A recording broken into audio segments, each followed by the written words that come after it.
oggi, ripeto, ci stiamo affacciando a un momento in cui ci sarà una molto probabile crisi o molto probabile recessione, siamo già in recessione tecnica ma recessione seria, una contrazione dei mercati e dei consumi, quindi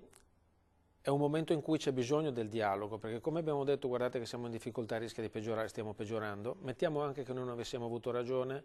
oggi il problema diventa molto più grave, per cui da una parte io consiglio agli imprenditori di crearsi le proprie riserve nell'affrontare il prossimo periodo, perché non si sa da che parte andremo, per cui affrontate il prossimo futuro sapendo che ci potrà essere una contrazione, quindi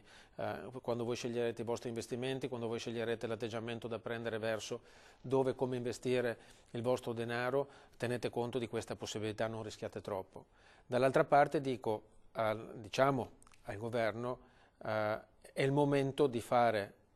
squadra, è il momento di capire come affrontare bene e insieme questo momento. Non pensiamo solo a logiche di brevissimo termine, abbiamo bisogno di prendere il toro per le corna prima che sia troppo tardi. Poi se ci stiamo sbagliando, l'economia va bene, avremo creato extra riserve, lo usiamo, ma non facciamo un mutuo adesso, non facciamo un leasing adesso.